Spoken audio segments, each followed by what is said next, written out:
Շուրջ 2 շաբաթ է Ռուսաստանից Վրաստան անցած տասնյակ բեռնատարների վարորդների թույլ չեն տալիս ուղևորվել Հայաստան։ Փետրվարի 12-ին Լարսի անցակետով հատելով ռուս-վրացական սահմանը շինանյութ բերող վարորդները Վրաստանի իշխանությունների արգելքին են հանդիպել։ Ասում են բացատրություն չեն ստացել, միայն ցուցում սպասել։ 3 վարորդներին թույլատրել են սահմանից հասնել Թբիլիսի եւ այնտեղ սպասել։ 12 կանել ենք ռուս-վրացական անցակետի ռենգենի աշխատում, երեք դոկումենտները տվել են, ուղղորդել են դեպի Գեզի տերմինալ, ասել են գանք ստեղ կասեն։ Գնացել են դոկումենտները հետևից, ասել են գնացեք նույն պատասխանը։ Աղբյուրները սպասեք, վերևներից հրամանը կտան, բաց կթողեն։ Մոտավորապես արդեն մի 100 մեքենա, որ մենակ տախտակ լամինատ է բարձված դեպի Հայաստան գալացող։ Անցակետում լուսացնող վարորդները չեն կարողանում որևէ պատասխան ստանալ ոչ Վրաստանի, ոչ էլ Հայաստանի իշխանություններից։ Անորոշ վիճակ, ոչ մի կոնկրետ պատասխան չկա։ Դոկումենտները վեգալն են չեն տալ, ասում են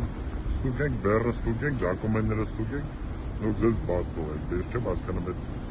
դոկումենտները, եթե մենք տրանզիտ ենք, ի՞նչն են ստուգում։ Ձեզ ինչ են ասել ախպեր։ Ինչ պետք է ասեն նույն բանը, դոկումենտները վեգալ են, ոչ մի բան չեն ասում։ Այս էլ մեր արևան պետությունն է վրացին, մեր կառավարությունն էլ քնած ատեղ, ասում է սա լավ արվել, ոչ մի հարցով չեն զբաղվում։ Կառավարությունը մինչև օրս չի մեկնաբանել ստեղծված իրավիճակը, պաշտոնական Թբիլիսին ևս լուռ է։ Էկոնոմիկայի նախարարությունը օրերս հաղորդագրություն էր տարածել, որ նախարարը վրացի գործընկերոջ հետ հանդիպմանը քննարկել է բեռների անխոչնդոտ անցման հարցը։ Այլ մանրամասներ գերատեսչությունն այսօր էլ չի հայտնում։ Վրաստանի էկոնոմիկայի նախարար Մարիամ Կվիրիվիշվիլին Երևան էր եկել, երբ հայ վարորդներն արդեն 1 շաբաթ սպասում էին վրացական անցակետում։ Հանդիպել էր Հայաստանի էկոնոմիկայի եւ տարածքային կառավարման նախարարներին։ Թբիլիսիի հաղորդագրություններում սակայն թեմայի մասին որևէ հիշատակում չկա։ Կվիրիվիշվիլին շեշտել էր, որ շատ գոհ է երևանյան բանակցությունների արդյունքներից։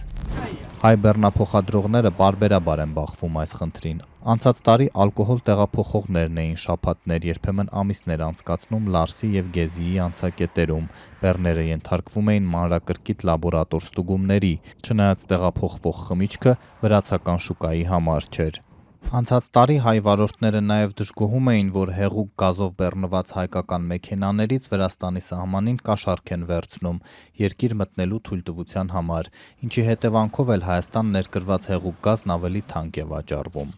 Նախարար Գևորգ Պապոյանն էլ իրավապահներին էր դիմել։ Կլինեմ անկեղծ, շատ էին ինձ գրում, թե Վրաստանում եւ Հայաստանում ինչ-որ պրոցեսներ են տեղի ունենում եւ դրանց հետ կապված որոշ անձանց անուններ, այդ թվում Հայաստանի քաղաքացիների մասին էին խոսում, ինչ-որ պրոցեսների մեջ են ներգրաված։ Ես դիմեցի քննչական կոմիտե, բայց այդպես էլ չհայտնվեց որևէ մի